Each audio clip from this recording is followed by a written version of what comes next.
안녕하세요. 호랑이 형님 리뷰하는 호랭박사입니다. 호랑이 형님 2부 204화 아비사 구출작전 3편 리뷰를 시작하겠습니다. 이번 화에서는 빠르가 흰눈썹의 최면에 걸린 아비사를 무사히 구출했습니다. 아비사를 뺏긴 흰눈썹은 황맹 부하범과 동료들을 모두 불태워 죽였고 전속력으로 빠르를 추격하는 내용으로 전개가 됐죠. 황맹 부하범은 지난 화부터 빠르에게 마음을 열고 가오리도 잘 챙겨줘서 급 호감이 갔었는데요. 아직 이름도 모르는데 흰눈썹의 불공격을 받아서 마치 나주처럼 한줌 재가 돼버렸습니다. 어쩌면 빠르 세력에 합류하는 게 아닐까 기대를 했었는데 자신의 역할을 다 하고 퇴장했죠. 이제 드디어 빠르와 흰눈썹이 흰산의 강가에서 격돌하기 직전입니다. 오늘은 스토리 분석을 하고 나서 현재 이 둘의 전투력 수준은 어떤지, 예전에 비해 어떤 면에서 전투 능력이 발전했는지 과거를 돌아보는 시간도 함께 가져보도록 하겠습니다. 그럼 오늘 스토리 먼저 간략하게 보시죠. 빠르는 드디어 아비사를 발견했지만 인간 속을 한가운데 있다는 사실 때문에 마음이 조급합니다. 치치에게 아비사가 눈동자에 초점도 없고 이상하다, 최면에 걸린 것 같다 라고 들어놓고도 깜빡하고 그냥 데려나가려고 하죠. 그때 황맹 부하범이 최면에 걸렸다는 사실을 다시 한번 말해주는데요. 고맙다고 하진 못할 망정 빠르는 어디서 아는 척이냐며 최면은 내가 전문이라며 황맹 부하범에게 면박을 줍니다. 여튼 아비사를 한참 들여다본 빠르는 고획조 따위가 걸 수 없는 강력한 최면이라는 것을 알게 되죠. 흰눈썹의 붉은산 계급은 아직 정확하게 나오진 않았는데요. 일단은 타이지로 추정이 됩니다. 아무리 전투형이 아니라서 약하다 해도 타이지급인 흰눈썹이 최면을 걸어놨기 때문에 빠르가 그걸 상회하는 최면술 스킬이 없다면 풀 수 없는 상황이었습니다. 그런데 빠르가 이걸 풀어버렸죠. 빠르의 최면술 능력이 과거에는 저 정도까지는 아니었는데 추위 수련 후에 상당히 강해진 것 같습니다. 예전에 비익조들에게 최면을 걸었는데 범찰이 손가락 튕기기 한 번으로 풀어버린 적이 있었죠. 빠르의 능력을 의심하게 만드는 장면이었는데요. 추위 수련 후에는 무려 2령의 실을 최면으로 완벽히 컨트롤해버립니다. 추위와의 수련을 통해서 빠르의 전반적인 레벨이 올라갔고 덩달아 빠르의 최면술도 강해진 것이 아닌가 생각이 들어요. 정신을 차린 아비사는 그제서야 빠르와 가오리를 알아봅니다. 가오리가 많이 아프다는 말을 듣고는 눈물을 흘리는데요. 아비사 입장에서는 정말 엄청나게 오랜만에 가오리를 만난 것입니다. 가오리가 마을을 떠난 지가 워낙 오래됐었죠. 작품 시점으로 보면 가오리는 추위가 뼈다귀에서 회복한 날에 마을을 떠났습니다. 구다국 왕이 고원의 사내가 사람이 아닌 것 같으니까 박수에게 물어봐라 라고 가오리를 박수에게 보냈는데요. 가오리가 마을로 돌아오니까 아비사는 병에 걸려서 시름시름 앓고 있었죠. 이번에는 아비사가 병에서 나으니까 가오리가 병에 걸려서 정신을 잃고 있습니다. 둘이 제정신 차리고 재회하는 날이 올 수 있기는 할까 약간 불안감이 느껴지는데요. 아무튼 약초는 갖고 있으니까 예전처럼 아랑사, 아비사, 가오리, 무케가 뭉치는 날이 잠깐이라도 오길 바라보겠습니다. 다시 돌아와서 아비사를 무사히 구출한 빠르는 가오리의 치료를 위해서 전속력으로 복귀하려고 합니다. 황맹의 부하범은 가는 길에 약초나 더 가져가라고 위령선을 더 챙겨주죠. 그렇게 길을 떠나려던 찰나 빠르가 황맹의 부하범에게 놀라운 제안을 합니다.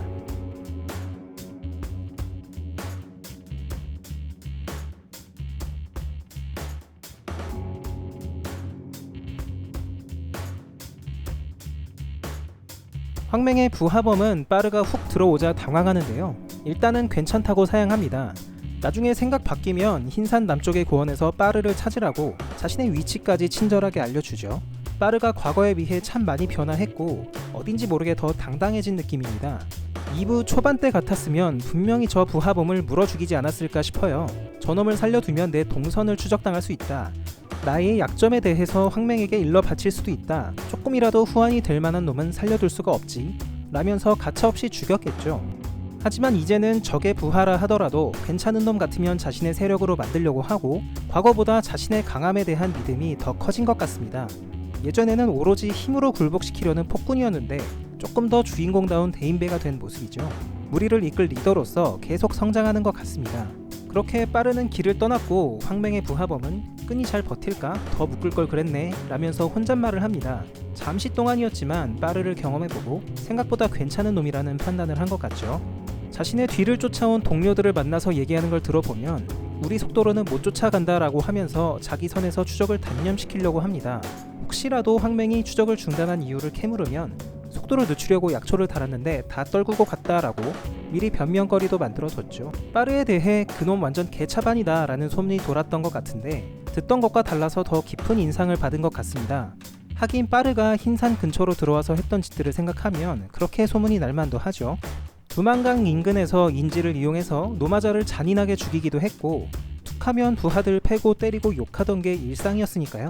그런데 막상 만나보니까 적의 세력이라고 해서 함부로 죽이는 것도 없고 몇 대 때리기는 했지만, 아이들을 구하려고 용쓰는 모습을 보면서 정보가 잘못됐나 라는 생각까지 하게 됩니다. 그때 고획조 사냥에 나갔다가 복귀한 흰눈썹이 이들의 대화를 엿듣습니다. 흰머리 아이를 데리고 갔다는 말을 듣고 흥분한 흰눈썹은 이성을 잃고 범들을 공격하죠. 순식간에 범들은 화염에 휩싸여서 한줌 재가 되고, 빠르를 도와줬던 부하범도 죽고 맙니다. 흰눈썹은 이 부하범으로부터 붉은 범이 흰산의 고원으로 향하고 있다라는 정보를 캐냈고 곧바로 추적을 시작합니다. 밖으로 나와서 붉은 범의 발자국을 본 흰눈썹은 매우 놀라게 됩니다. 아마도 발자국의 모양이 산군과 너무나도 닮아있기 때문이겠죠. 안 그래도 과거의 난조로부터 산군이 살아있는 것을 봤다고 한다라는 말을 들은 적이 있는데요. 그 발자국을 보고 순간 산군이 지옥에서 살아 돌아와서 아비사를 데려갔나 싶었을 겁니다. 그러나 아비사를 데려간 것이 붉은 범이라는 정보를 들었기 때문에 곧 정신을 가다듬고 추적을 시작합니다. 한편 빠르는 왠지 발걸음이 무거워서 뒤를 돌아보게 되는데요. 직감적으로 뭔가 안 좋은 일이 생긴 것 같다는 느낌을 받은 것 같습니다. 하지만 가오리가 아파 죽기 직전인 마당에 뒤돌아볼 틈은 없었죠. 다시 전속력으로 길을 떠났고 다음 화에서는 지름길을 따라 추적해온 흰눈썹과 첫 대면하지 않을까 싶습니다. 지금까지 오늘 스토리를 간략하게 리뷰해봤고요. 이제 빠르와 흰눈썹의 전투력에 대해서 얘기해보겠습니다. 전투력이라는 게 워낙 민감한 주제다 보니까 댓글창이 전쟁터가 되곤 하는데요. 제 개인적인 생각이니까 재미로만 봐주시고 여러 의견도 남겨주시면 감사하겠습니다. 만약 지금 상태에서 빠르와 흰눈썹이 붙는다면 어떻게 전투가 흘러갈까요? 흰눈썹이야 과거에 비해서 달라진 게 크게 없지만 빠르는 수련을 통해서 많이 성장했죠. 일단은 빠르의 수준이 어디까지 올라왔는지 돌아볼 필요가 있을 것 같습니다. 빠르는 2부 초반만 해도 피지컬 잠재력은 컸지만 수련이 충분하지 못했습니다. 빠르가 그 수준에서도 압도한 상대들을 보자면 천남성, 범찰, 비익조 등이 있는데요. 얘들처럼 새들 중에서 조금 강하다고 하는 놈들은 웬만한 범도 쉽게 잡지만 빠르 수준에서 다 정리가 됐습니다. 천남성과 싸울 때 비등비등해 보였던 이유는 빠르가 팔에 부상이 있어서 그랬던 걸로 보이고요. 만약에 팔 부상이 없었다면 결과는 더 빨리 났을 수도 있습니다. 하지만 그 후에 일꾼 항마병에게 충격의 패배를 당하게 되죠. 많은 분들이 당시 빠르의 전투 스킬이 부족해서 당했다라고 생각을 하고 계신데, 그것도 맞지만 또 다른 결정적인 이유가 있습니다. 그냥 당시 빠르의 공격력, 맷집, 전투력 자체가 압도적이질 못했습니다. 그때 전투를 돌아보면 일꾼 항마병에게 선빵을 날린 건 빠르였죠. 부하들에게 몸을 잡고 있으라고 시킨 다음에 공중에서 가속도를 붙여서 강하게 내리찍었습니다. 그런데 그 한 방으로 제압하지 못했고 일꾼 항마병은 충격은 조금 받긴 했지만 다시 일어나서 빠르에게 반격을 한 거죠. 빠르는 그 일꾼에게 들어 맺히기를 당하기도 하고 자기도 앞발로 공격하면서 서로 주고받습니다.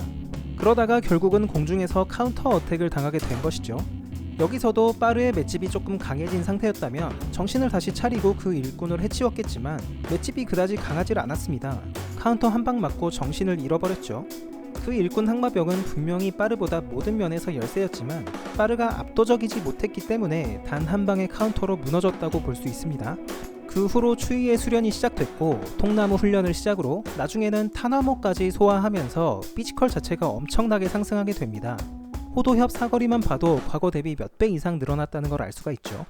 이제 과거의 일꾼 항마병은 무슨 수를 써서라도 빠르에게 이길 수가 없을 겁니다. 피지컬이 올라가면서 공격력, 맷집, 전투력 자체가 확 올라가 버렸기 때문이죠. 현재 빠르는 최상위급 전투 항마병 수준으로 전투력이 올라와 있습니다. 가장 직접 비교되는 게 추호죠. 과거 전투 항마병 중에서는 황웅이 가장 강했다고 하지만 현재 남아있는 전투 항마병 중에서는 추호가 가장 강하다고 볼 수 있습니다. 추호는 무투도 수준급이고 기를 사용하는 술법도 굉장히 다양합니다. 추이가 잘 키운 부하 중에 하나라고 볼 수가 있죠. 빠르가 추호하고 정상 컨디션에서 1대1로 맞붙어서 이겼다는 게 대단한 성장인 거죠. 물론 무캐도 개입하고 인질도 살짝 쓰긴 했지만 추호를 거의 한계까지 몰아붙였습니다. 만약 애들 때문에 마음이 급하지 않았더라면 조금 더 전략적으로 곤발, 분신술, 호도엽 등을 써가면서 유리한 전투를 할 수도 있었을 것 같아요. 결론을 내보자면 빠르의 현재 위치는 최강급 전투 항마병 수준입니다. 이제 그 윗급이 타이지급인데요. 빠르가 강해지긴 했지만 아직 타이지급, 예를 들면 바쿠와는 아직 싸울 수 있는 레벨이 아니라고 생각합니다. 최강 항마병인 황홍조차 전혀 대적할 수 없었던 존재가 바쿠죠. 현 시점에서 빠르와 타이지급 사이에는 상당한 격차가 있다고 생각합니다. 그러나 아무리 타이지급이라고 해도 그게 흰눈썹이라면 얘기가 조금 다를 것 같아요. 흰눈썹은 기본적으로 전투형이 아니고 점눈썹 시절에도 그의 전투력은 공명 비라보다 약간 강한 정도로 그려졌습니다. 예전에 비라가 혼자 공명에서 폭주한 적이 있었는데요. 이때 아린에게 말해야 되나 말아야 되나 망설이는데 비라 정도라면 내가 어떻게든 해볼 수 있을 거야 라고 혼자 생각하는 장면이 나옵니다. 공명 비라가 자기를 공격해도 그 정도라면 어떻게든 피하면서 진정을 시키던 힘으로 제압하던 해볼 수 있겠다는 얘기죠. 자기가 압도적으로 강하지는 않고 말 그대로 그냥 어떻게든 해볼 수는 있겠다 정도입니다. 젊은 시절이라 신체도 쌩쌩한데 그 정도라는 거죠. 그리고 짐승 추이들과 싸울 때도 그다지 강한 모습을 보여주지 못했습니다. 흰눈썹이 추이 부하들에게 공격을 날렸는데 그냥 일반적인 추이인데도 불구하고 한 방에 제압을 못하죠. 오히려 별 충격을 받지 않은 듯한 모습을 보이면서 흰눈썹의 전투력이 위협적인 수준이 아니란 걸 다시 한번 입증해줍니다. 사실 흰눈썹 입장에서는 고작 그 정도의 전투력을 갖고 산군과 싸우려고 했던 게 오판이었던 것 같습니다. 산군이 성에 쳐들어오자 녹색 단약, 빨간 단약 수십 알을 먹고 검은 피부에 괴수 모드까지 사용해가면서 풀파워로 대적했지만 산군은 아무런 충격을 받지 않았죠. 이후 산군에게 분노의 펀치를 한 대 맞고 온몸에 뼈가 으스러져 버렸습니다. 정리해보자면 앞서 말씀드린 것처럼 빠르는 현재 최상위급 전투 항마병 수준입니다. 그리고 흰눈썹은 타이지이긴 하지만 타이지 중에서는 최하위급의 전투력을 보여주고 있죠. 기본적으로 전투 항마병과 타이지 사이에는 극복할 수 없는 격차가 있지만 흰눈썹이 워낙 전투력이 약한 편입니다. 그래서 만약 빠르와 흰눈썹이 대결한다면 흥미진진한 싸움이 되지 않을까 생각합니다. 아마도 변수는 현재 둘의 컨디션과 불기술이 될 것 같습니다. 흰눈썹은 무팽이 고쳐준 허리가 다시 욱신거리고 있고 빠르는 비교적 쌩쌩하죠. 흰눈썹이 최근 들어서 화려한 불기술을 선보이면서 양민 학살을 하고 있는데요. 과연 빠르에게도 이 불기술이 먹혀들지가 궁금합니다. 그리고 또 하나의 변수는 빠르의 폭주 모드죠. 이전 화부터 마치 폭주할 것처럼 떡밥이 조금씩 나오고 있는데요. 불리한 순간에 빠르가 폭주를 한다면 전투력이 배 이상 뛰어버립니다. 지금 수련이 된 상태에서 폭주 모드로 들어가면 순간적으로 전투형 타이지급의 힘을 낼 수도 있지 않을까 예상해 보겠습니다. 얘기하다 보니까 빠르가 아무리 강해져도 결국은 타이지급인데 그 윗급인 이령과 버일러들은 그냥 딴 세상 사람들이네요. 추위가 그 경계에 서 있는데 아직은 추위마저도 그들과는 큰 격차가 있는 게 사실이죠. 빠르가 그래도 주인공이고 지금보다는 더 강해질 것 같긴 한데 과연 어디까지 어떤 방법으로 성장할 수 있을까 매우 궁금해집니다. 오늘의 리뷰는 여기까지입니다. 저는 다음주 토요일 오후 2시에 다시 찾아뵙겠습니다. 호랭박사와 함께 호랑이형님 완결까지 보실 분들은 지금 구독을 눌러주세요. 감사합니다.